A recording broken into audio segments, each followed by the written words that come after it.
दोस्तों ऐसे कई सवाल हो सकते हैं आपके दिमाग में कि व्हाट इज पीएसयू स्टॉक, कौन से गवर्नमेंट के स्टॉक सबसे बढ़िया है, कितनी कंपनीज लिस्टेड है पीएसयू सेक्टर में और सबसे बढ़िया कंपनी कौन सी। तो आइए दोस्तों, आज के सेशन में हम ऐसी कंपनी ढूंढने का प्रयास करेंगे जो आने वाले 10 साल तक आपको बढ़िया ग्रोथ दे सके, कंसिस्टेंट डिविडेंड अर्निंग दे सके, हाई कंसिस्टेंसी के साथ। तो तैयार हो दोस्तों पीएसयू सेक्टर एनएससी बीएससी दोनों जगह पे डिजाइन किया गया है जिससे इन्वेस्टर जान सके पब्लिक सेक्टर अंडरटेकिंग यानी वो कंपनीज जहां पे गवर्नमेंट का अंडरटेकिंग है, ऐसी कौन सी है। राइट, तो आज हम जानेंगे पीएसयू सेक्टर के बारे में। दोस्तों पीएसयू सेक्टर भारत में निवेश करना एक स्ट्रेटेजिक डिसीजन हो सकता है।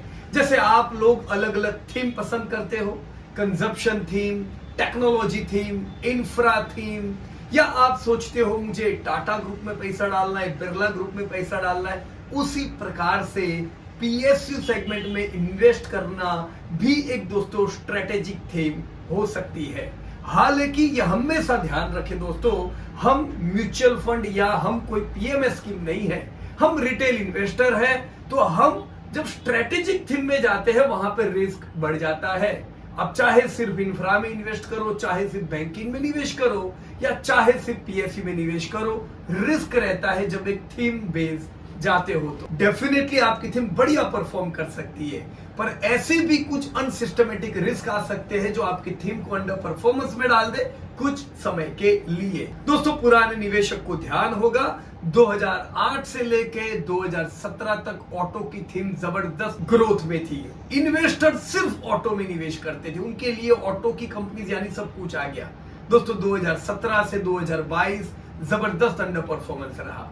कोविड के दरमियान दोस्तों फार्मा एक बढ़िया थीम थी, टेक्नोलॉजी एक बढ़िया थीम थी, विदेश की कंपनी यूएस में पैसा डालना एक बढ़िया थीम थी।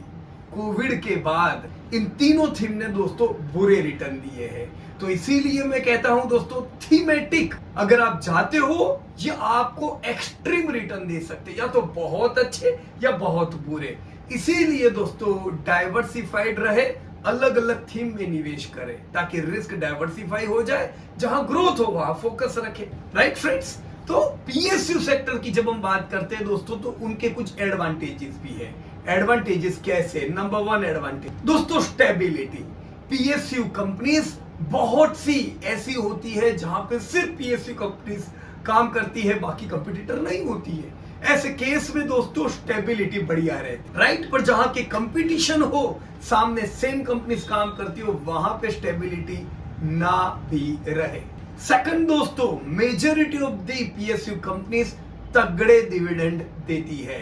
यस दोस्तों, हाई डिविडेंड यील्ड और कंसिस्टेंट डिविडेंड की अर्निंग्स हो सकती। थर्ड दोस्तों, गवर्नमेंट पॉलिसीज। हालांकि गवर्नमेंट पॉलिसीज पीएसयू कंपनीज की तरफी भी हो सकती है, जहां पे पीएसयू कंपनीज को फायदा हो, उससे उल्टा भी हो सकता है। दोस्तों कई बार पॉलिसीज ऐसी लेनी पड़े जिससे मास कंज्यूमर को फायदा हो, ऐसे केस में आपकी कंपनी को नुकसान भी हो सकता है। राइट फ्रेंड्स, तो इन चीजों का बिल्कुल ध्यान रखें जब आप पीएसयू सेगमेंट में निवेश करते हो। कुछ चीजों को कंसिडर भी रखें, जैसे मार्केट परफॉर्मेंस। जी हाँ दोस्तों, पीएसयू सेगमेंट को भी economic factor, macro economic factor, global factor affect करते हैं। ये कंपनीज भी उससे अफेक्ट हो सकती है, पॉजिटिव और नेगेटिव। दूसरा ध्यान रखें दोस्तों, ब्यूरोक्रेटिक इन्फ्लुएंस भी रह सकता है। पीएसयू कंपनीज एक ब्यूरोक्रेटिक प्रोसेस को फॉलो करती है जिससे डिसीजन मेकिंग में दोस्तों समय भी लग सकता है, जिससे दोस्तों डिसीजन मेकिंग और एफिशिएंसी में फर्क पड़ सकता है। दोस्तों पीएसयू में कहीं सेक्टर स्पेसिफिक रिस्क भी होते हैं, जैसे अगर मैं एनर्जी सेक्टर में निवेश करता हूं दोस्तों, ऑयल रिलेटेड प्राइसेस उसको अफेक्ट करते हैं। मैं फाइनेंस सेक्टर में निवेश करता हूं, हो सकता है दोस्तों फॉरेन करेंसी अफेक्ट करे, क्योंकि एफसीसीबीज भी काफी होती है। कई सेक्टर में दोस्तों रेगुलेटरी चैलेंजेस भी हो सकते हैं, इन चीजों का भी ध्यान रखें। और अब सबसे इंपॉर्टेंट दोस्तों, पीएसयू सेगमेंट को 2 पार्ट में डिस्ट्रीब्यूट किया जा सकता है। दोस्तों एक समय था जब भारत में सरकार को ऐसा था कि हम ही सब बिजनेसेस करेंगे, उन्होंने ही अलग अलग सेगमेंट में कंपनीज डाली थी, पर वो टाइम पे प्राइवेटाइजेशन को दोस्तों मौके नहीं थे। इससे ओवरऑल हुआ क्या, कुछ ही प्रोडक्ट थी मार्केट में जिससे कंपनीज की डिमांड रहती थी कंज्यूमर के लिए लो क्वालिटी प्रोडक्ट, कोई कंपटीशन नहीं, जॉब कम, और इन सब चीजों से दोस्तों इंडिविजुअल बेस पे कंट्री का ग्रोथ बहुत कम होता है, जिससे दोस्तों 1991 के बाद जब लिबरलाइजेशन हुआ, जब प्राइवेट कंपनीज को मौके दिए गए, उसके बाद प्राइवेट कंपनीज ने जबरदस्त ग्रोथ किया। तो वो सारे सेगमेंट जहां पे गवर्नमेंट कंपनीज थी ड्यू टू लिबरलाइजेशन और आज प्राइवेट कंपनीज के सामने वो मुकाबला कर रहे, वहां पे दोस्तों उनको हाई कंपिटिटिव फोर्स का सामना करना पड़ेगा दोस्तों, वहां पे उनको तकलीफ पड़ सकती है। जैसे बैंकिंग हो गया, इंश्योरेंस हो गया, आपकी सेल जैसी मेटल की कंपनी हुई, माइनिंग की कंपनीज हुई, जहां पे दोस्तों प्राइवेट सेक्टर कंपटीशन में है, वहां पे गवर्नमेंट को तकलीफ हो सकती है। दूसरा एक पार्ट हम कह सकते हैं दोस्तों एसेंशियल, जहां पे हो सकता है गवर्नमेंट ही है, या तो वो मोनोपोली में है या तो ड्यूओपोली में है, ऐसी कंपनी को जरूर दोस्तों ध्यान में रखा जा सकता। जैसे दोस्तों IRFC हुई, तो रेलवे को फिनांसिंग कौन करेंगे, रेलवे को लीज कौन देंगे, तो कुछ मोनोपोली जैसा स्टेट यहां पे होता है, तो ऐसी कंपनी का ग्रोथ होना है। IRCTC, आपके जितने भी रेलवे स्टेशन है, वहां पे अगर इनके रेस्टोरेंट्स होंगे, रेलवे के पैसेंजर्स को दोस्तों IRCTC कैटरिंग करेगा, तो ये one type of monopoly, right. इसी प्रकार से पावर ग्रिड हुई, इरडा हुई, BEL हुई, दोस्तों इन सबको कुछ अलग बेनिफिट होते हैं, राइट फ्रेंड्स। तो बिल्कुल ध्यान रखें जो कहां पे आप इन्वेस्ट कर रहे हो, अगर वहां पे कंपटीशन की कमी है तो गवर्नमेंट कंपनीज को बेनिफिट हो सकते हैं, जो बहुत लंबे समय तक आपको कंसिस्टेंसी दे सकते हैं दोस्तों, अच्छी अर्निंग दे सकते हैं। उसके साथ ही दोस्तों जब हम लॉन्ग टर्म के लिए निवेश करते हैं दोस्तों, 3 गुणों का होना जरूरी है। क्या आपकी कंपनी ग्रोथ करेगी, अब ग्रोथ करने में जो पहला फैक्टर कंपटीशन बताया, वहां पे तकलीफ पड़ सकती है। Monopoly duopoly type of company है, ग्रोथ बढ़िया मिल सकता है। सेकंड, क्वालिटी पैरामीटर जरूर देखें दोस्तों, डेब्ट फ्री कंपनी होने से बहुत अच्छा, बुरे समय पे भी कंपनी को फायदे होते हैं। ये वो समय है दोस्तों जो समय पे डेब्ट बर्डन कंपनी यहां भी अच्छा परफॉर्म करती है क्योंकि ग्रोथ होता है, पर दोस्तों लॉन्ग टर्म टिके वो जरूरी नहीं है, इसीलिए ग्रोथ के साथ क्वालिटी भी देखें। हम नेक्स्ट 30 मिनट्स में ग्रोथ क्वालिटी दोनों चीज को देखेंगे और वैल्यू बाइंग करें, जब अच्छे मौके हो दोस्तों आप कंपनीज को खरीद सकते हैं, राइट। सो रेडी हो दोस्तों, बिल्कुल आज हम सारी की सारी जितनी भी गवर्नमेंट कंपनीज है उनके growth quality parameter segmental details पे दोस्तों बात करेंगे, जो जबरदस्त फायदा करा सकती है आपके पोर्टफोलियो को। रेडी? चैनल सब्सक्राइब नहीं किया है, सब्सक्राइब कर दीजिए ताकि ऐसे अपडेट दोस्तों आप लोगों को मिल सके। सो सबसे पहले आपके सामने है दोस्तों PSU इंडेक्स, जो 1000 था 2000 में, जब पूरे बाजार की इकोनॉमिक तेजी थी 2000 से लेके 2008 तक की, उसमें 1000 से 10,000 गया। 10,000 से लेके अब तक का दोस्तों इनका बड़ा ही अंडर परफॉर्मेंस था। अब वापस से जब इकोनॉमी मूव हो रही है, इकोनॉमी पॉजिटिव हो रही है, वापस PSU इंडेक्स ने ब्रेकआउट दिया है। तो ये पहला साल है अभी तो जब PSU इंडेक्स चला है। 1000 से 10,000 जाने में उसको कितना समय लगा था, अब अंदाजा लगाइए। अगर आने वाले 10 साल में कुछ ऐसा परफॉर्मेंस मिलता है तो आपको कुछ बढ़िया वेल्थ क्रिएटर यहाँ पे मिल सकते हैं दोस्तों। बाजार में बहुत से लोग ये कहते हैं कि PSU इंडेक्स बहुत चल गया, बहुत चल गया। आपके सामने है चित्र दोस्तों, अभी तो पहला, राइट। तो भी हमें बहुत मौके मिल सकते हैं यहाँ पे अगर अच्छी कंपनी में दोस्तों निवेश करा तो। बहुत से लोग कहते हैं कितने जबरदस्त रिटर्न दिए दोस्तों, आप देख सकते हो बड़े ही बुरे रिटर्न है वैसे देखा जाए तो। 20 साल में दोस्तों 60%। ध्यान रखिए दोस्तों, यही 20 साल में अगर FD रखी होती तो उसके एवरेज रिटर्न 7 से ज्यादा होते, क्योंकि पिछले 20 सालों में एवरेज रिटर्न FD के 7 से ज्यादा रहे, राइट। तो इसे हम अंडर परफॉर्मेंस कहते हैं दोस्तों। लॉन्ग टर्म में हम शेयर बाजार में इसलिए डालते हैं ताकि हमको बेस FD के रिटर्न जो है उससे काफी अच्छे रिटर्न मिले। अगर हमें यहाँ पे 7-8% मिल रहे हैं तो ये तो बेकार बात हो गई। तो लॉन्ग टर्म में गवर्नमेंट इंडेक्स ने अच्छा परफॉर्म नहीं किया है दोस्तों। 15 साल में रिटर्न अच्छे नहीं है, 10 साल में एवरेज है।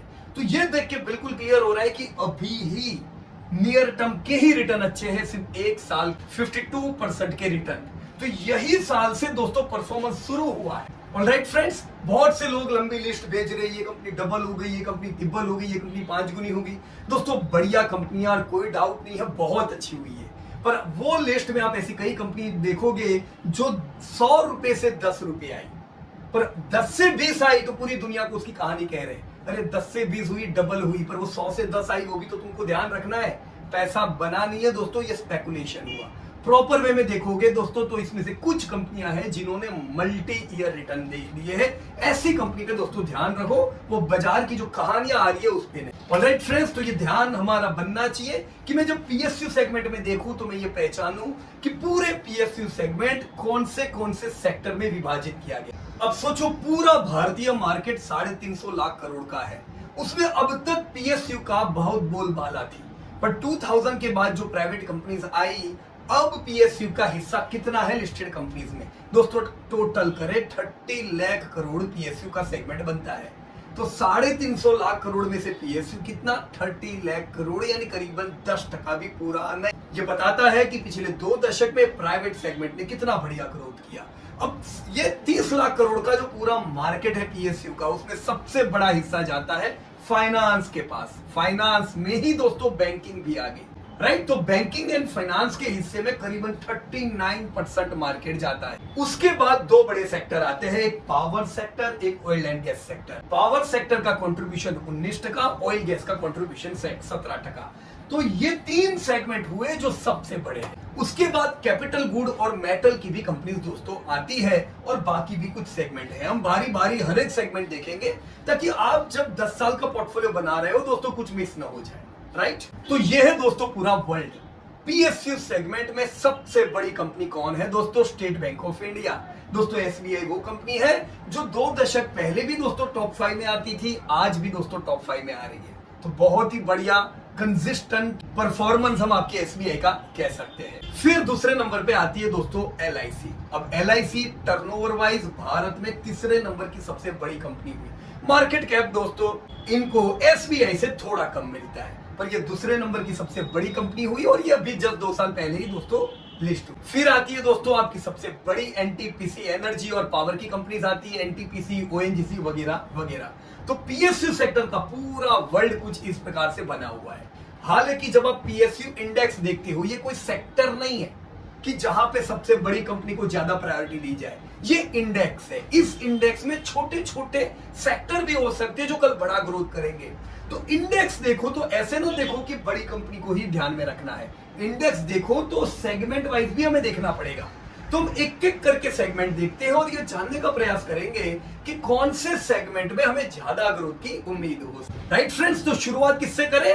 बैंकिंग से शुरुआत करते हैं दोस्तों। सबसे बड़ा सेगमेंट है ये पीएसयू में। जैसा हमने बताया दोस्तों, अगर 30 लाख करोड़ का पीएसयू है तो 13 लाख करोड़ का मार्केट कैप खाली दोस्तों बैंकिं से आता है। अगर 13 लाख करोड़ बैंकिंग से आता है, एक ही बैंक आधे मार्केट कैप के लिए रिस्पॉन्सिबल है, 5 लाख करोड़ के लिए, ये वो है एसबीआई। सो फ्रेंड्स, पूरे बैंकिंग में लॉट्स ऑफ कंपनीज है, पर अगर हम गवर्नमेंट बैंकिंग देखें तो सबसे ज्यादा मार्केट कैप आपकी एसबीआई को मिलता है। उसके पीछे कारण भी है, strong growth, high consistency, nation wide spread और इनकी franchises high quality. Life, general, AMC सब में ये अव्वल है, जिससे एसबीआई को दोस्तों सबसे ज्यादा रैंकिंग मिलता है। राइट फ्रेंड्स, ये है पीएसयू बैंकिंग इंडेक्स आपके सामने। आप देख सकते हो दोस्तों, लंबे समय से पीएसयू बैंकिंग ने बिल्कुल परफॉर्म नहीं किया। यस दोस्तों, आपके सामने है 13 साल बाद पीएसयू बैंक ने ब्रेकआउट दिया है। तो बड़े लंबे अंडर परफॉर्मेंस के बाद अब पीएसयू बैंकिंग दोस्तों बाहर निकला है। ऐसा क्यों हुआ? क्योंकि पहले खाली पीएसयू बैंकिंग थी, फिर आई प्राइवेट बैंकिंग। प्राइवेट बैंकिंग ने ग्रोथ जबरदस्त किया। तो आज जो टोटल बैंकिंग में एडवांसेस है उसमें होंगे पीएसयू बैंक के एडवांसेस ज्यादा, पर प्राइवेट का ग्रोथ दोस्तों 15-20% से हो रहा है, जबकि पीएसयू बैंकिंग 7-10% से ग्रोथ हो रही है। तो पीएसयू बैंकिंग का ग्रोथ कम और एनपीएस पीएसयू बैंकिंग में बड़े ज्यादा थे। इन एनपीए के कारण हमने अंडर परफॉर्मेंस देखा दोस्तों। हालांकि वापस से जो हाल पिछले इकोनॉमिक साइकिल की शुरुआत में था 2002-03 में, जब हमने पूरी 2002-03 से 2008 की इकोनॉमिक रैली देखी, उस समय जैसे आपकी बैंक कम एनपीए पे थे, हाई फंडिंग पे थे, सिमिलर जगह अभी है दोस्तों। एनपीए आपकी सब गवर्नमेंट बैंक के कम है, कैश बैंकिंग के पास फुल है। ये वो समय है जब वापस से स्ट्रॉन्ग परफॉर्मेंस हम देख सकते हैं। तो दोस्तों, अगर मैं गवर्नमेंट बैंकिंग में इन्वेस्ट करता हूं, मैं प्राइवेट बैंक जितना ग्रोथ उम्मीद नहीं कर सकता हूं। इधर मुझे ग्रोथ कम मिलेगा, लेकिन मैं 10-12% का जरूर उम्मीद कर सकता हूं। उसमें भी अगर मेरे पास कोई ऐसी बैंक हो जो लाइफ, जनरल, एएमसी सब जगह बढ़िया कर रही हो, तो मुझे 12% प्लस ग्रोथ मिलेगा। तो ऐसी कौन सी कंपनी है दोस्तों? वो एक ही है, एंड दैट इज एसबीआई। जी हाँ दोस्तों, एसबीआई भारत की सबसे बड़ी bank in the terms of advances, second largest bank in the terms of market cap and highest in the term of profitability. दोस्तों, भारत में सिर्फ 2 कंपनीज है जिन्होंने 50,000 करोड़ का प्रॉफिट पार किया। One is Reliance and second is your SBI. So yes friends, definitely SBI पे focus कर सकते, क्योंकि आने वाले समय में ये जो एडवांसेस है ओवरऑल बैंकिंग के 12% ग्रोथ से बढ़ेंगे। एसबीआई फायदा उठाएगा उसका, और लाइफ, जनरल, ये सब इमर्जिंग सेगमेंट है, यहाँ पे दोस्तों 15% प्लस का ग्रोथ मिलेगा। राइट फ्रेंड्स, तो ग्रोथ कितना उम्मीद करेंगे? 12% तो करेंगे। दोस्तों, चार्ट सामने है आपके, पीएसयू बैंकिंग इंडेक्स, और ये चार्ट में बड़ा फर्क है। पीएसयू बैंक का ये पहला साल था रैली का, आप देख सकते हो एसबीआई एडवांस है, पहले एसबीआई चला, फिर आपका पीएसयू बैंक इंडेक्स चला। तो ये कहता है कि SBI is leading the index, right. 2002 से लेकर 2010 तक की एक बढ़िया रैली, फिर जो मंदी आई, एनपीए बढ़े, उसमें ये अंडर परफॉर्मेंस, और उसके बाद वापस से रैली। दोस्तों, आने वाला समय हम एसबीआई से अच्छे ग्रोथ की दोस्तों उम्मीद कर सकते हैं। अपने पोर्टफोलियो में 1.5% जगह तो दोस्तों दे सकते हैं। राइट फ्रेंड्स, आप देख सकते हो आज करीबन 32 लाख करोड़ के एसबीआई के एडवांसेस है, जो बढ़ के उम्मीद कर सकते हैं 2035 तक 100 लाख करोड़ को पार हो जाएंगे। 100 लाख करोड़ के एडवांसेस पार होते हैं दोस्तों, यस, ये आपकी कंपनी के रेवेन्यू को बढ़ा सकता है। दोस्तों, ये पहला लैंडमार्क साल होगा एसबीआई का, जब एसबीआई पहली बार 5 लाख करोड़ के टर्नओवर को पार करने वाली है। दोस्तों, इसी प्रकार से मैं जरूर उम्मीद करूंगा 2035 तक एसबीआई 20 लाख करोड़ के टर्नओवर पे पहुंचे। दोस्तों, आज चाइना में 4 बैंक ऐसी है जो 20 लाख करोड़ का दोस्तों टर्नओवर करती है। हमारी बैंक भी उनकी तरह टॉप पे जाएगी। अब प्रॉफिट की हिस्ट्री देख सकते हो दोस्तों, जब बरसों गवर्नमेंट बैंक्स ने लॉस की, एसबीआई ने लॉसेस सिर्फ 2 साल की, और उसके बाद आपने जैसे पिछले साल देखा दोस्तों 50,000 करोड़ का प्रॉफिट पार। हम जरूर उम्मीद करेंगे दोस्तों एसबीआई को लाख करोड़ के भी प्रॉफिट आने वाले कुछ ही साल में दोस्तों ये पार करें। राइट फ्रेंड्स, कितना ग्रोथ उम्मीद करेंगे? 12%। दोस्तों, दूसरी कई बैंक से, लॉट्स ऑफ बैंक, पर वो सारी बैंक में और एसबीआई में क्या फर्क है? ये मैंने बैंक ऑफ बड़ौदा का चार्ट दिया, नीचे पीएनबी का चार्ट दिया। बैंक ऑफ बड़ौदा अभी भी आप देख रहे हो करेक्शन में है। यस दोस्तों, कल बैंक ऑफ बड़ौदा भी परफॉर्म करेगी, पर बैंक ऑफ बड़ौदा और एसबीआई के परफॉर्मेंस में कितना ह्यूज वेरिएंस है। दोस्तों, यही वेरिएंस 10 साल में दिखेगा। आने वाले समय में बैंक ऑफ बड़ौदा भी परफॉर्म करेगी, पर क्या एसबीआई जैसा परफॉर्मेंस उम्मीद करेंगे? पीएनबी आप देख सकते हो दोस्तों, कोविड के समय पे इनके भाव आईपीओ के आ गए थे, 20 साल पुराने। What a bad performance. दोस्तों, क्यों मैं निवेश करूं जब मेरे पास एसबीआई जैसी स्ट्रॉन्ग बैंक, राइट? ऐसा क्यों हुआ? आप बीओबी का सेल्स दे सकते हो, कैसा ग्रोथ किया, लाख करोड़ दोस्तों ये लोग पहुंचने आए, पर प्रॉफिटेबिलिटी आप देखोगे कितनी इनकंसिस्टेंट। और पीएनबी का तो दोस्तों पूछो ही नहीं, हाईली इनकंसिस्टेंट प्रॉफिटेबिलिटी। ये बुरे समय में है, अब इकोनॉमी अच्छी रहेगी, पीएनबी बीओबी दोनों परफॉर्म करेंगे। पर दोस्तों, एसबीआई का परफॉर्मेंस बुरे समय में अच्छा था, तो आपके लिए खिलाड़ी नंबर 1 कौन हो सकता है जो बुरे समय में भी अच्छा परफॉर्म करे? राइट फ्रेंड्स, अब हम देखेंगे फाइनेंस सेक्टर। दोस्तों, बैंकिंग हमने देख लिया, वो भी फाइनेंस का एक पार्ट है, पर अब अगर हम प्योर फाइनेंस की कंपनीज देखें तो फाइनेंस की कंपनीज 4 लाख करोड़ के मार्केट कैप के लिए दोस्तों रिस्पॉन्सिबल है। इसमें दोस्तों 4 कंपनीज आती है, पीएफसी जो सबसे बड़ी है, फिर आती है आईआरएफसी, फिर आरईसी और फिर हुडको। इसमें पीएफसी आरईसी दोनों का मार्केट कैप एक जितना था, धंधा एक जितना था, प्रॉफिट एक जितना था। पर पिछले साल दोस्तों आरईसी को पीएफसी में मर्ज कर दिया गया, जिससे पीएफसी का मार्केट कैप ज्यादा है, क्योंकि आरईसी और पीएफसी का ही पार्ट हुआ, राइट? तो वैसे देखो तो आप दोनों को एक जैसा देख सकते हो। हम लोग बरसों से ट्रैक करते हैं दोस्तों दोनों कंपनीज को, both are having similar turnover, similar profit, और दोनों के बिजनेस इंटरेस्ट सेम है। ये दोनों ही कंपनीज पावर की कंपनीज को दोस्तों फाइनेंस करती है। बीच में आईआरएफसी का दोस्तों सिंपल काम हुआ, रेलवे रिलेटेड दोस्तों फाइनेंसिंग और लीजिंग, और हुडको दोस्तों हाउसिंग एंड अर्बन डेवलपमेंट में। तो सबसे पहले हम आरईसी देख लेते हैं दोस्तों। आरईसी का मार्केट कैप लाख करोड़ का, पर आप आरईसी पीएफसी दोनों को एक जैसा मानो। ये दोनों ही कंपनीज के चार्ट भी आपको ऐसे ही दिखेंगे, ये दोनों कंपनी के बिजनेस एक जैसे। दोस्तों आईपीओ के समय से हम लोगों ने भी यहाँ पे निवेश किया हुआ था, पर कम स्टेक था क्योंकि इनका ग्रोथ कम था। ग्रोथ क्यों कम था? निश मार्केट इनका पावर था। पर पिछले साल आपने यहाँ पे जबरदस्त रैली देखी, पिछले साल नहीं सॉरी ये साल ये रैली क्यों देखी दोस्तों? सेम चार्ट दिखेगा, पीएफसी में भी रैली, आरईसी में भी रैली। क्यों?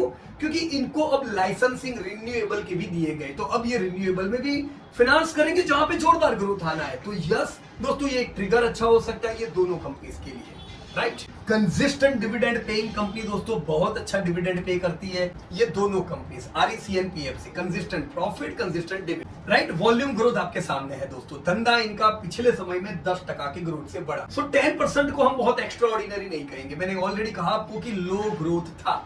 अब ग्रोथ अच्छा क्यों आएगा? रिन्यूएबल की वजह से। आप प्रॉफिटेबिलिटी देख सकते हो दोस्तों, प्रॉफिटेबिलिटी भी दोस्तों इनकी अच्छी है और ये ज्यादातर प्रॉफिट डिविडेंड में बांट भी देते हैं। तो इनके जो निवेशक होंगे वो डिविडेंड कंसिस्टेंट उम्मीद करेंगे। पर ग्रोथ कितना दोस्तों? अब तक 10% था, अब 12% मिले। अब दोस्तों आते हैं हम आईआरएफसी पे। दोस्तों आईआरएफसी जो आपकी रेलवे फाइनेंसिंग की कंपनी है, रेलवे जितना जबरदस्त ग्रोथ करेगा उतना ज्यादा आईआरएफसी का एडवांसेस बढ़ेगा। दोस्तों दोनों चीजों में बिजनेस करते हैं ये लोग लीज पे देते हैं और फाइनेंसिंग करते हैं। तो दोनों ही बिजनेस इनके लॉन्ग टर्म कंटिन्यू दे सके ऐसे हुए। सो वी कैन से कुछ मोनोपोली टाइप इनका बिजनेस हुआ, राइट। और इसी की इफेक्ट अब पोस्ट आईपीओ भी देख रहे हैं दोस्तों। आईपीओ में भी हमने इनको रिकमेंड किया था और यस यहाँ पे हम पीएफसी आरईसी से ज्यादा ग्रोथ उम्मीद करेंगे।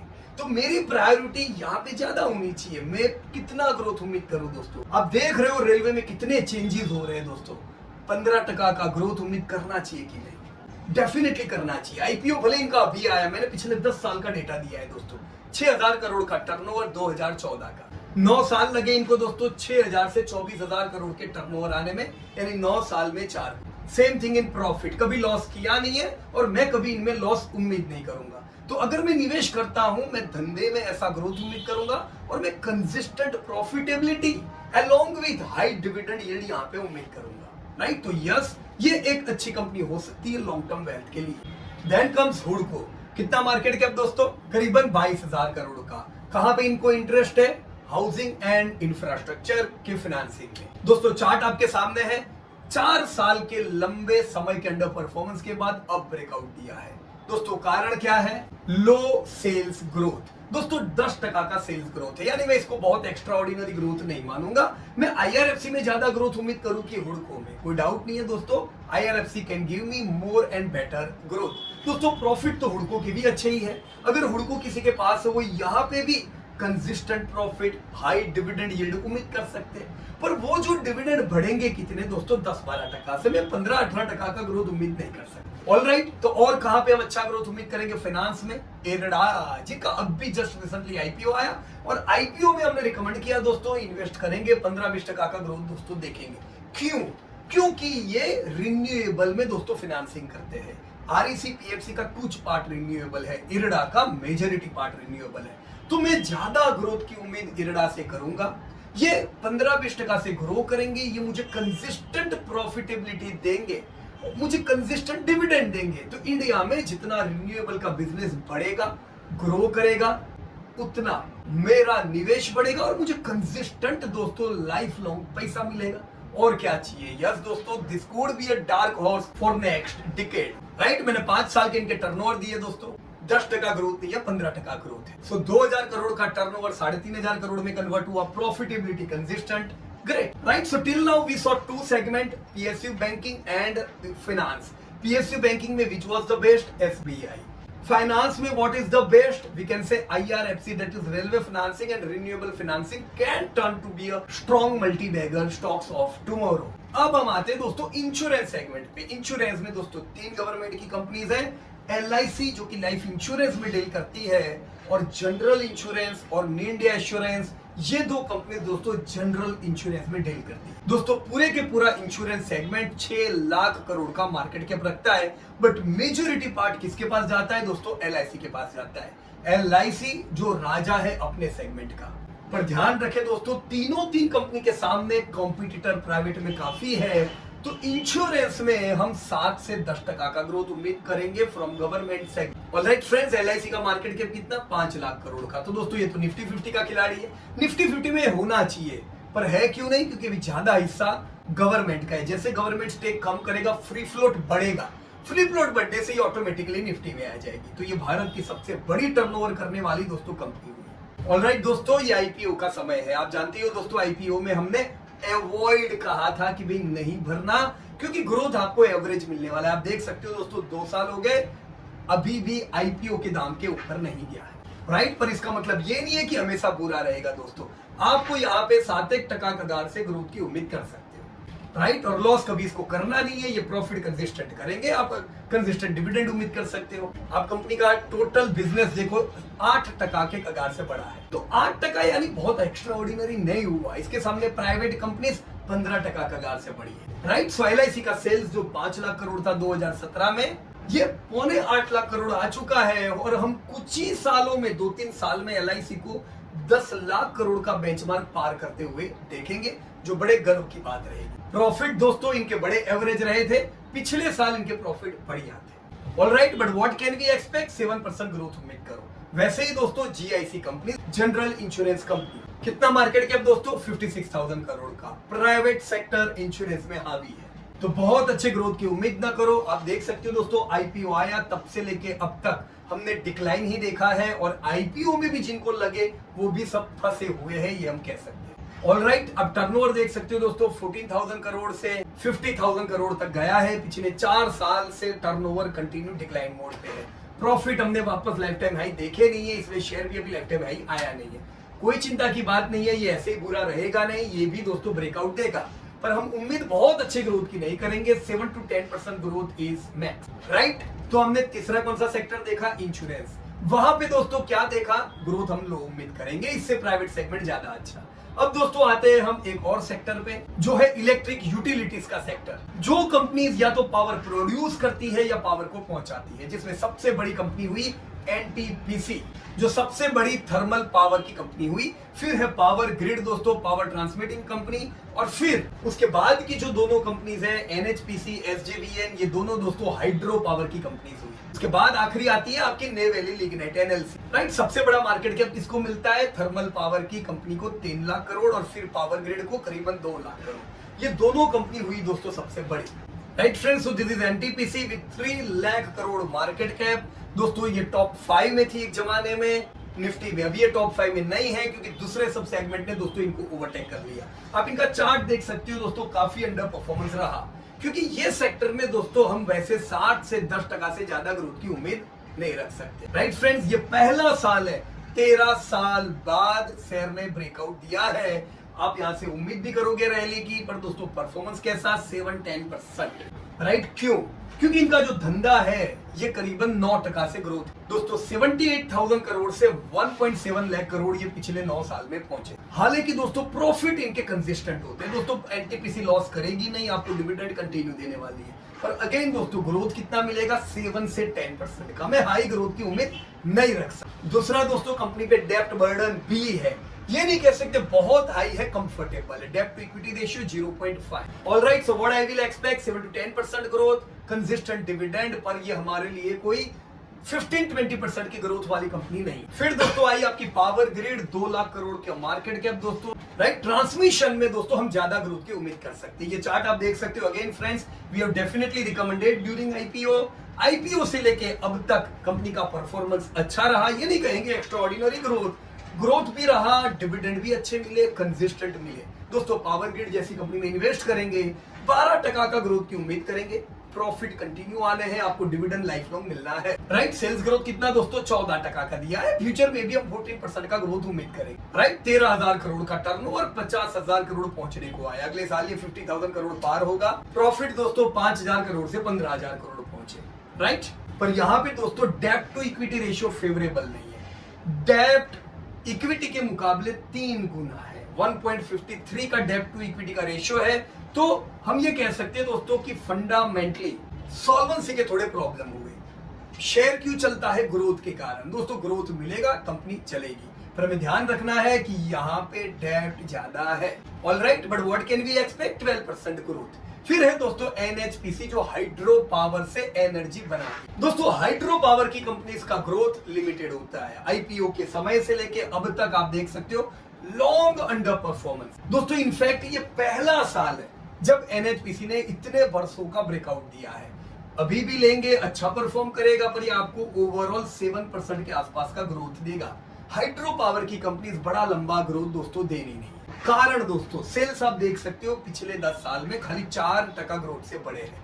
प्रॉफिट कंसिस्टेंट होते हैं, इनके कोई खर्चे होते नहीं है। तो हाइड्रो पावर की कंपनी प्रॉफिटेबिलिटी कंसिस्टेंट देती है, आपको डिविडेंड जिंदगी भर मिल रहा है। तो डिविडेंड मिल रहा है पर वो डिविडेंड बढ़ना नहीं है। कितना ग्रोथ? 5, 6, 7% का ग्रोथ। तो हम इनको वेल्थ क्रिएशन के लिए दोस्तों रिकमेंड नहीं कर सकते। राइट, डेब्ट टू इक्विटी रेशियो यहाँ पे भी हाई है क्योंकि ह्यूज कॉस्ट चाहिए दोस्तों डैम बनाने के लिए और उसमें से पावर जनरेट करने के लिए। राइट, तो ये हो गया दोस्तों आपका power producing, power generating sector. कौन सी कंपनी अच्छी हुई दोस्तों? पावर ग्रिड में हम इन पूरे लिस्ट में सबसे ज्यादा ग्रोथ की उम्मीद करेंगे। ऑलराइट फ्रेंड्स, अब हम आते एक और सेगमेंट पे, एरोस्पेस एंड डिफेंस। दोस्तों ये जो सेगमेंट है इसमें 4 गवर्नमेंट की कंपनीज है, Hindustan Aeronautics, Bharat Electronics, Bharat Dynamics and Mazagon Dockyard. दोस्तों ये जो 4 कंपनीज है डिफेंस की, ओवरऑल डिफेंस में अब तक बाहर से हम ज्यादा लाते थे, पर पिछले साल से दोस्तों हमने तय किया है कि हम ज्यादातर चीजें मेक इन इंडिया यूज करेंगे जिससे इंडियन कंपनी को ज्यादा फायदा हो। तो डिफेंस सेक्टर में दोस्तों अब तक का ग्रोथ लो था, पर अब आने वाले समय में हम डिफेंस में 15% ग्रोथ तो उम्मीद करेंगे। डिफेंस की कंपनी हमारे रडार पे होनी ही चाहिए। राइट, तो किससे शुरू करेंगे दोस्तों? सबसे पहले HAL। दोस्तों आपकी HAL जो हेलीकॉप्टर और एयरक्राफ्ट के डिजाइन, डेवलपमेंट, मैन्युफैक्चरिंग, रिपेयरिंग वगैरह में डील करती है दोस्तों। HAL को ग्रोथ दोस्तों अच्छा मिलना है, करीबन 2 लाख करोड़ का दोस्तों इनका मार्केट कैप। तो ये तो निफ्टी 50 का खिलाड़ी हुई दोस्तों। इनमें से कई कंपनीज आपने देखा होगा कि ऐसी है जो निफ्टी में आ सकती है। जैसे ही गवर्नमेंट का स्टेक कम होगा ये तो निफ्टी में आ जाएगी। राइट, अब ग्रोथ देख सकते हो 60%। मैंने पहले ही बताया दोस्तों डिफेंस में पास्ट ग्रोथ अच्छा नहीं मिलेगा, पर फ्यूचर ग्रोथ एस्टिमेटेड आपका 15% हो सकता है। तो HAL 7% सेल्स ग्रोथ से बढ़ी है। प्रॉफिट इनके कंसिस्टेंट है दोस्तों, कभी इन्होंने पिछले 10 साल में आप देख सकते हो इन्होंने लॉसेस किए नहीं। Right, so same thing is reflecting in their chart. भले ग्रोथ कम है पर चार्ट में क्यों रिफ्लेक्शन है? एस्टिमेटेड ग्रोथ की वजह से। Right, and yes I should say this is a डेब्ट फ्री कंपनी। दोस्तों बहुत कम कंपनीज होती है जो डेब्ट बर्डन से डेब्ट फ्री होती है। HAL भी उसमें से एक है। जब आईपीओ आया वो समय पे डेब्ट थी, पर ये डेब्ट धीमे धीमे कम करके दोस्तों बिल्कुल डेब्ट फ्री दोस्तों आज HUL हुई है। तो डेफिनेटली दोस्तों this is a company which can be recommended. Second is BEL। दोस्तों इनका आईपीओ अभी नहीं आया, ये बड़ी पुरानी कंपनी है। इवन 12-13 इयर्स बैक जब हमको लगता था कोई डिफेंस में इन्वेस्ट करना है, हमने BEL में पैसा उस समय लगाया था। राइट, तो HAL के आने से पहले सबसे बड़ी कंपनी दोस्तों BEL हुआ करती है। एंड यू कैन सी दोस्तों BEL ने परफॉर्म क्या किया, 850 गुना हुआ है BEL पिछले 20 सालों में। कंसिस्टेंट प्रॉफिटेबिलिटी, इन्होंने कभी लॉस नहीं किए। कंसिस्टेंट डिविडेंड मिले हैं इन्वेस्टर्स को। दोस्तों जितना पैसा लगाया उसका दुगना अभी डिविडेंड में दोस्तों आता होगा। So what a company, wonderful company. In future also we can estimate 12-15% growth. दोस्तों बुरे समय में भी इन्होंने 12% कगार से ग्रोथ किया है। प्रॉफिट जैसा मैंने बताया दोस्तों बिल्कुल कंसिस्टेंट, कोई लॉस का नामो निशान नहीं है। एंड दिस इज अ डेब्ट फ्री कंपनी। यस फ्रेंड्स, एक ऐसी कंपनी जहां पे ग्रोथ भी उम्मीद है और क्वालिटी में भी कोई कॉम्प्रोमाइज नहीं है। Definitely recommended company. Right friends, तो अब तक हमने कई सेगमेंट कवर किए जिसमें बढ़िया कौन सी निकल के आई, SBI निकल के आई, IRFC निकल के आई, इरडा निकल के आई, पावर ग्रिड निकल के आई, और अब ये कौन सी निकल के आई दोस्तों? HAL और BEL। फिर आती है दोस्तों आपकी कोल माइनिंग की कंपनी। दोस्तों कोल माइनिंग में एक ही कंपनी है, दैट इज कोल इंडिया। सो 2.2 लाख करोड़ का मार्केट कैप और ये सबसे बड़ी दोस्तों कोल की कंपनी है। दोस्तों पोस्ट आईपीओ आप देख सकते हो बड़ा बुरा परफॉर्मेंस था। कोल का प्रोडक्शन कम होता जा रहा था, बिजली की डिमांड बढ़ रही थी, पर हम प्रॉपर कोल प्रोड्यूस नहीं कर पा रहे थे, जिससे बिजली की कंपनियों को भी प्रॉब्लम और कोल की कंपनी का भी आप देख सकते हो क्या हाल था।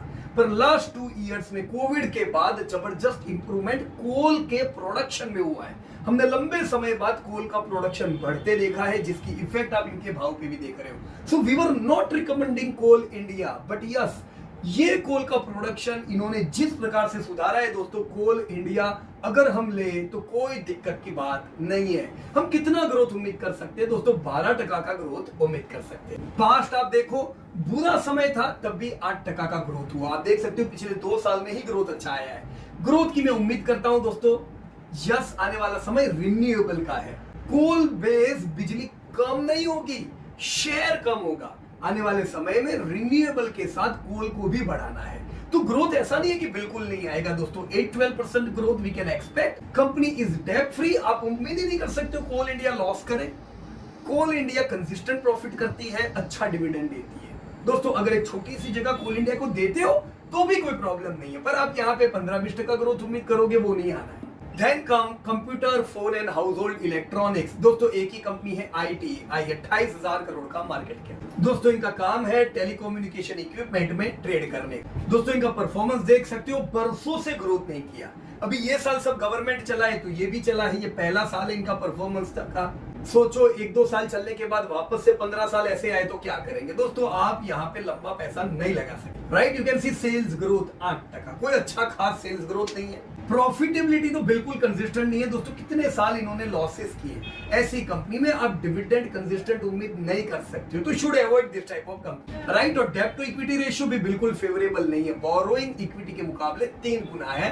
That's not fair. Right, so avoid ITI। अब दोस्तों हम एक और सेगमेंट लेते हैं, कंस्ट्रक्शन एंड इंजीनियरिंग सर्विस। यहाँ पे दोस्तों 4 कंपनीज है, RVNL, IRCON, NBCC and fourth engineers India. इसमें इंजीनियर्स इंडिया सबसे पहले की लिस्टेड कंपनी है। राइट, सबसे बड़ा मार्केट कैप किसको मिल रहा है? RVNL को। नाम ही है रेल विकास, तो सीधी बात है दोस्तों, रेल रिलेटेड सेगमेंट ही दौड़ रहे हैं। राइट, तो रेल विकास निगम 40,000 करोड़ का मार्केट कैप। इनका काम है रेल रिलेटेड जो इंफ्रा है उसको बिल्ड करना। रेल रिलेटेड ब्रिजेस हो, नई लाइन हो, वर्कशॉप हो, वगैरह वगैरह। दोस्तों रेल जिस प्रकार से भारत में ग्रो कर रही है और जिस प्रकार से 10-15 इयर्स के एस्टिमेट है दोस्तों, रेल को ग्रो करना है। राइट, तो रेल फाइनेंस भी बढ़ेगा और रेल इंफ्रा भी बढ़ेगा। आप कंपनी देख सकते हो IPO के बाद जबरदस्त रैली की है।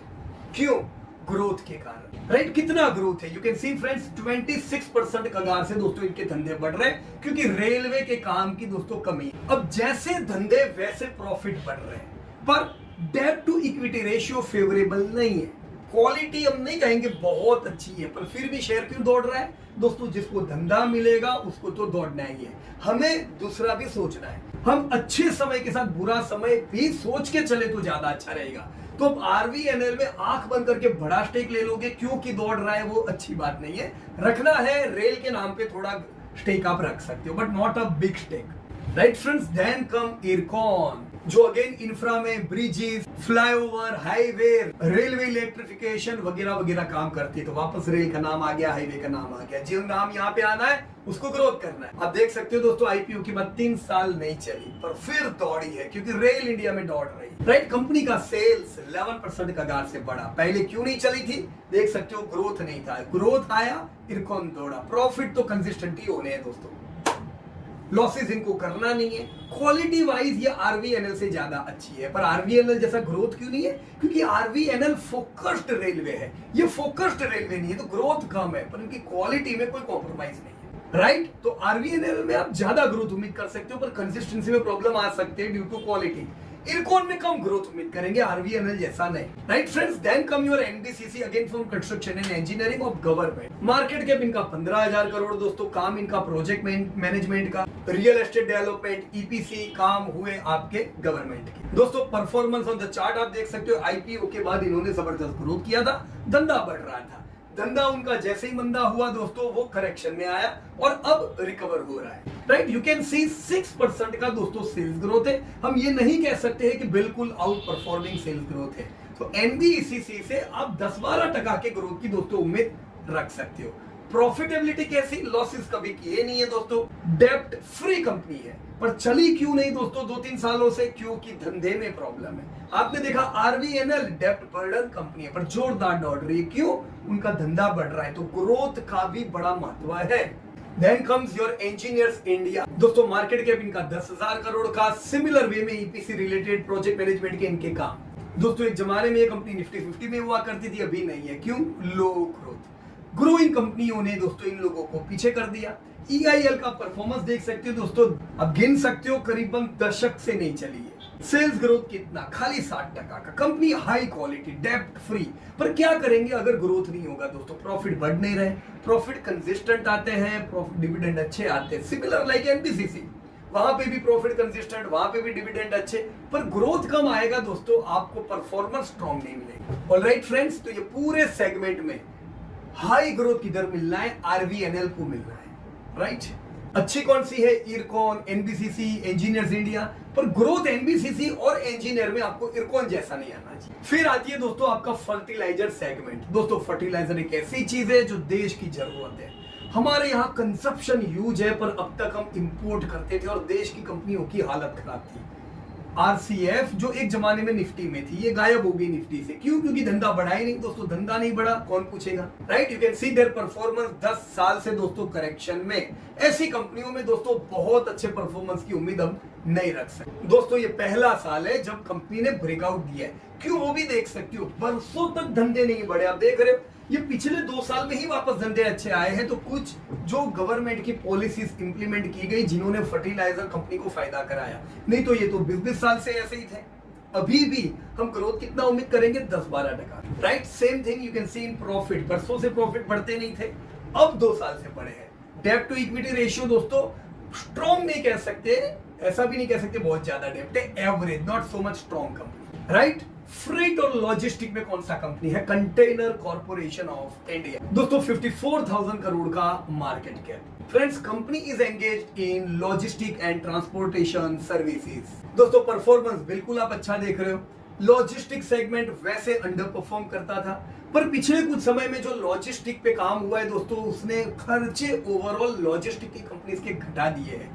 हमने हमारे रैंकिंग को इंप्रूव किया है आने वाले समय में, और जो दूसरी भी लॉजिस्टिक की कंपनीज है उनके धंधे तो बढ़ेंगे, पर प्रॉफिटेबिलिटी ज्यादा बढ़ेगी ड्यू टू लोअर कॉस्ट। तो उसका इफेक्ट हम लोग दोस्तों कंपनी के चार्ट में देख, राइट। बाकी सेल्स ग्रोथ आप देख सकते हो दोस्तों, एवरेज 5% का सेल्स ग्रोथ। फ्यूचर में भी यही ग्रोथ मिलना है, 5 to 8% का ग्रोथ की उम्मीद कर सकते हैं, राइट। प्रॉफिट कंसिस्टेंट है, डिविडेंड कंसिस्टेंट मिलेंगे, पर ग्रोथ बहुत ज्यादा मिलेगा नहीं। ऑलराइट, तो इस सेक्टर में इनफैक्ट प्राइवेट कंपनी पे ज्यादा फोकस कर सकते। Now comes machinery equipment and component company. दोस्तों 2 कंपनी है इसमें, एक है भेल और एक है कोचिन शिपयार्ड। दोस्तों भेल का मार्केट कैप 65,000 करोड़ का, एक जमाने में ये निफ्टी 50 का हिस्सा थी, निकल गई। क्यों? दूसरी कंपनी ने ग्रोथ किया, इन्होंने ग्रोथ नहीं किया। ये एक इंजीनियरिंग की कंपनी है जो ज्यादातर पावर रिलेटेड कंपनीज के साथ दोस्तों काम करती है। परफॉर्मेंस देख सकते हो दोस्तों, बड़ा ही अंडर परफॉर्मेंस है दोस्तों। 2007 के बाद हमने और एक नया हाई अभी तक नहीं देखा है। ऐसा क्यों? दोस्तों सेल्स ग्रोथ हमने जितनी भी कंपनीज देखी, किसी का नेगेटिव सेल्स ग्रोथ नहीं था। यहाँ पे तो सेल्स ग्रोथ ही डिक्लाइन में है, -6%, so this is not good. Profit देखो, आधा दोस्तों इनका 10 साल तो लॉसेस में गए हैं। ऐसी कंपनी से हम कंसिस्टेंसी की बिल्कुल उम्मीद नहीं कर सकते। डिविडेंड मिलेंगे आपको inconsistent, right. So not so much preferable company for long term investment. Then comes Cochin Shipyard. दोस्तों 17,000 करोड़ का इनका मार्केट कैप, और कोचिन शिपयार्ड डील करती है शिप बिल्डिंग में, शिप ब्रेकिंग में, शिप रिपेयरिंग। दोस्तों आईपीओ के बाद बड़ा लंबा अंडर परफॉर्मेंस रहा, 5 साल बाद ये पहला साल है जब से। तो लॉन्ग टर्म अंडर परफॉर्मेंस क्यों रहा? क्योंकि सेल्स ग्रोथ खाली 3% का। दोस्तों भविष्य में भी मैं 5 या 7% का सेल्स ग्रोथ उम्मीद करूंगा। ऐसा नहीं है कि मैं जबरदस्त ग्रोथ 12-15% का उम्मीद करूंगा, ठीक है। प्रॉफिटेबिलिटी इनकी अच्छी है, बेल जैसा हाल नहीं है। प्रॉफिट दोस्तों ये कंसिस्टेंट करते हैं, तो इन्वेस्टर को डिविडेंड भी रेगुलर मिलेंगे। पर आप 15% ग्रोथ उम्मीद करोगे? नहीं करेंगे दोस्तों। कितना उम्मीद करेंगे? 7% के आसपास। सो मशीनरी में हमने देखा Cochin shipyard is good company, but you can get almost 5-7% growth. अब दोस्तों हमें पुराने सेक्टर की बात करते हैं, that is metals and mining. दोस्तों मेटल माइनिंग में लंबी लिस्ट है, एनएमडीसी जैसी, सेल के, IOCL, national aluminium, Hindustan copper, ना एमएमटीसी, ना मिश्र धातु वगैरह वगैरह, और पूरा सेक्टर मिलके 2 लाख करोड़ का दोस्तों मार्केट कैप, राइट। पहली कंपनी दोस्तों एनएमडीसी, अगेन ये भी निफ्टी में थी, निकल गई। क्यों? ग्रोथ नहीं किया, दूसरों ने ग्रोथ किया, वो अंदर आ गए। मार्केट कैप कितना? 60,000 करोड़ का। धंधा क्या है इनका? आयरन ओर का, माइनिंग का, जो आयरन और स्टील बनाने की कंपनीज में काम लगता है, राइट। परफॉर्मेंस देख सकते हो, बड़ा बुरा हाल है दोस्तों। 15 साल पुराने हाई अभी भी हमने कवर नहीं किए, तो ऐसी कंपनी में अच्छा परफॉर्मेंस उम्मीद नहीं कर सकते। कारण दोस्तों धंधा खाली 4% से की ग्रोथ से बढ़ रहा है। अब दोस्तों मेटल का तो दोस्तों जबरदस्त ग्रोथ हो रहा है, पर ये आयरन ओर का क्यों नहीं हो रहा है? Competition, right. तो सेल्स ग्रोथ बिल्कुल अच्छा नहीं है, प्रॉफिटेबिलिटी कंसिस्टेंट मिलेगी, डेब्ट फ्री कंपनी है, आपको डिविडेंड बढ़िया आएंगे, पर डिविडेंड बढ़ेंगे नहीं करेंगे क्या? So not so much recommendable, क्योंकि आपको बहुत अच्छा ग्रोथ यहाँ पे मिलना नहीं। Then come SAIL. दोस्तों सेल वो जमाने की जब लाइसेंस राज का टाइम था दोस्तों, प्राइवेटाइजेशन को बहुत प्रमोशन नहीं। आज दोस्तों सेल दूसरी प्राइवेट कंपनी से कंपीट कर रही है, तकलीफ वाला काम हुआ, राइट? 50,000 करोड़ का मार्केट कैप दोस्तों, एक जमाने में इंडिया की सबसे बड़ी कंपनी थी सेल। आज दोस्तों ये टॉप 100 में नहीं है। क्यों ऐसा हुआ? लो ग्रोथ। चार्ट देख सकते हो दोस्तों, 15 साल पुराना हाई अभी लगाना बाकी है। तो मैं क्यों यहाँ पे इन्वेस्ट करूं जब मेरे पास JSW या टाटा स्टील जैसी भी कंपनी हो, राइट? जहां पे टाटा स्टील या JSW स्टील ने 12-15% का ग्रोथ किया, यहाँ पे ग्रोथ खाली 9% का है। तो हाई डिमांडिंग प्रोडक्ट वाले सेगमेंट में भी ग्रोथ बढ़ा। प्रॉफिट देखो तो हाई इनकंसिस्टेंट, इनसे तो JSW स्टील के प्रॉफिट दोस्तों ज्यादा कंसिस्टेंट है। डेप भी दोस्तों इनके ऊपर अच्छी खासी, right? So not so much recommendable. मैं NMD से लूं इससे तो फिर वेदांता क्या बुरी, मैं सेल लूं इससे तो फिर JSW स्टील क्या बुरी, right? Then comes Kudremukh, 22,000 crore का मार्केट कैप। सिमिलर दोस्तों माइनिंग की कंपनी हुई दोस्तों, IPO जब से आया कोई खास परफॉर्मेंस है नहीं, 5-6 साल से करेक्शन में ही है। क्यों दोस्तों? सेल्स ग्रोथ खाली 2% का। ये 2% का सेल्स ग्रोथ ले, इससे तो फिर हम एफडी में पैसा क्यों ना रखे, राइट? प्रॉफिटेबिलिटी बिल्कुल कंसिस्टेंट नहीं, कंपनी बार बार लॉसेस करती है, तो ऐसी कंपनी में इन्वेस्ट करना दोस्तों रिकमेंड नहीं कर सकते। At least Vedanta is way better than this all companies, क्योंकि वो प्रॉफिट तो कंसिस्टेंट कर पाते हैं। दोस्तों 3 company, NALCO, Hindustan copper, MMTC, तीन का आप ग्रोथ देखो दोस्तों। ये सब कंपनी में क्यों इन्वेस्ट करने का जब हमें ग्रोथ ही ना मिले, right? So avoid, and this companies were in Nifty 50 in once. दोस्तों क्यों निकल गई दोस्तों? क्योंकि ग्रोथ ही नहीं करती है, राइट? चलो अभी हम एक और सेगमेंट देखते हैं, that is natural gas. Natural gas में आपके पास है गेल इंडिया और गुजरात गैस। दोस्तों गुजरात गैस भी गेल का ही पार्ट है, जैसे इंद्रप्रस्थ गैस गेल का पार्ट हुआ, महानगर गैस गेल का पार्ट हुआ, तो GAIL is the main company, right? तो गेल का मार्केट कैप लाख करोड़ का दोस्तों। LPG CNG का डिस्ट्रीब्यूशन का काम हुआ, जिसको ग्रोथ तो मिलना है। सिटी डिस्ट्रीब्यूशन में भी इनका बहुत बड़ा रोल, राइट? चार्ट देख सकते हो दोस्तों, करीबन हम कह सकते हैं कि ना आउट परफॉर्मेंस ना अंडर परफॉर्मेंस, एक एवरेज परफॉर्मेंस। सेल्स ग्रोथ कितना दोस्तों? 10% का। 10% का सेल्स ग्रोथ बहुत अच्छा नहीं है, बिल्कुल बुरा नहीं है, जैसे 2-3% भी हमने देखे। प्रॉफिट्स कंसिस्टेंट है, कंपनी ने कभी लॉस किए नहीं है। आपके पास गेल है, आपको जिंदगी भर अच्छे प्रॉफिट दोस्तों मिलते जाएंगे, डिविडेंड आता जाएगा। ऑलराइट, अब बोलो किधर पैसा डाले? गुजरात गैस में डाले, महानगर गैस में डाले, इंद्रप्रस्थ में डाले कि गेल में डाले? कहीं भी डालो दोस्तों, all the companies are having similar business and you will get similar sales growth in all this company. तो अब नेचुरल गैस से निकल के हम ऑयल एंड गैस के सेगमेंट में जाते हैं। सो ऑयल गैस में कौन सी कंपनी आती है दोस्तों? बड़ी बड़ी कंपनीज आती है, ONGC, IOCL, BPCL, HPCL, जो ऑयल या गैस में दोस्तों डील करते हैं। सबसे बड़ी कंपनी कौन सी हुई? ONGC, the oil and natural gas company, करीबन 2 लाख करोड़ का दोस्तों मार्केट। दोस्तों 2010 से अभी तक हमने वापस से नया हाई नहीं देखा है। सेल्स दोस्तों इनके अच्छे बढ़े, पर प्रॉफिट हाईली कंसिस्टेंट नहीं है, जिससे इनके प्राइस पे वो इफेक्ट नहीं आ पाई, राइट? क्योंकि जो प्रोडक्ट में ये डील करते हैं वो प्रोडक्ट मास लोगों के पास जाती है। अगर प्राइस बहुत बढ़ा दे, कंपनी को फायदा हो, कंज्यूमर को नुकसान हो, तो ये वो कंपनी है जो फाइट करती है प्राइसेस से, फिर चाहे IOC हुई या ONGC हुई। दोस्तों ऐसी कंपनी में इन्वेस्ट करेंगे, प्रॉफिट आएगा, कंसिस्टेंट आएगा, पर वो ग्रोथ नहीं मिलेगा दोस्तों, right? So same chart you can C in IOC, ऐसा ही परफॉर्मेंस दोस्तों अब देख सकते हो, 7 साल से करेक्शन में है, राइट? 6% का सेल्स ग्रोथ। दोस्तों भारत की सबसे बड़ी कंपनी हुई in the terms of turnover, पर सेल्स ग्रोथ 6% का मिलेगा दोस्तों। आपका प्राइस पे बहुत रिफ्लेक्शन नहीं आएगा, आपके डिविडेंड बहुत ज्यादा बढ़े। प्रॉफिट्स आप देख सकते हो इतने कंसिस्टेंट नहीं है, बीच में कुछ साल भी आए जब इन्होंने लॉसेस किए, क्योंकि ये कंपनीज ऑयल पे डिपेंड रहे थे। Similar type of chart in BPCL and HPCL, तो ये ऑयल एंड गैस को बहुत ज्यादा रिकमेंड नहीं कर सकते दोस्तों, राइट? आप देख सकते हो BPCL, HPCL दोनों की ही सेल्स ग्रोथ म्यूटेड है, बहुत अच्छे नहीं है, और दोनों की ही प्रॉफिट हाईली इनकंसिस्टेंट है, सो नॉट रिकमेंडेबल, और दोनों डेब्ट बर्डन वाली कंपनीज है, सो वाई टू गो। अब आते हैं दोस्तों और एक सेगमेंट पे जो अगेन मोनोपोली धंधे जैसा हुआ, पैसेंजर ट्रांसपोर्टेशन सर्विस दोस्तों, जिसमें आती है आपकी IRCTC जैसी। दोस्तों 70,000 करोड़ का टर्नओवर, जो रेलवेज में रेल टिकटिंग में डील करते हैं, कैटरिंग में डील करते हैं, नीर पानी में डील करते हैं, तो इनका जो बिजनेस है उसको ग्रोथ तो दोस्तों बढ़िया ही मिलना है। लॉसेस इन्होंने कभी किए नहीं है, आपको अच्छा ग्रोथ यहाँ पे उम्मीद। In fact we have recommended during IPO, और IPO के बाद इन्होंने कमा के भी अच्छा दिया। पिछले 2 साल इनके करेक्शन के हैं, हम समझ सकते हैं दोस्तों, कोविड आया, कोविड के बाद फूड इन्फ्लेशन हाई था, ये समय पे दोस्तों करेक्ट में, लेकिन आने वाले समय में ऐसी कंपनी से 12-15 टका के ग्रोथ की मैं उम्मीद क्यों ना करूं? No question about it. See their past. 16% sales growth. Profits are consistent. Adapt free status. Why should we not invest? फिर एक और segment professional and commercial services जिसमें राइट्स जैसी कंपनियां। दोस्तों इंजीनियरिंग एंड कंसल्टेंसी की कंपनी हुई 12,000 करोड़ का इनका मार्केट किया। Post IPO you so a very good growth. दोस्तों सेल्स बढ़ रहा है 10% से, प्रॉफिट इनके कंसिस्टेंट है। अगर आपके पास है उम्मीद करो कंसिस्टेंट प्रॉफिट, अच्छे डिविडेंड, डेब्ट फ्री स्टेटस। यस दोस्तों राइट्स में आधा पौना टका इन्वेस्ट कर सकते हैं। ऑलराइट फ्रेंड्स, तो मैंने पूरा प्रयास किया दोस्तों यहाँ पे गवर्नमेंट का पूरा सेगमेंट आपके साथ डिस्कस करने में, और मुझे उम्मीद है कई सेगमेंट आपको मिले होंगे जहां पे आप 12, 15 और 15% प्लस भी ग्रोथ उम्मीद कर सकते हो। कुछ सेगमेंट ऐसे हैं जहां पे ग्रोथ अच्छा नहीं मिलेगा दोस्तों, उसे अवॉइड कीजिए। So this was all from my side. आप कौन सी कंपनी में पैसा लगाने वाले हो दोस्तों चैट बॉक्स में जरूर लिखिएगा। Thank you so much and जय हिंद to everybody. Disclosure: This update is for educating purpose. We are not tip provider.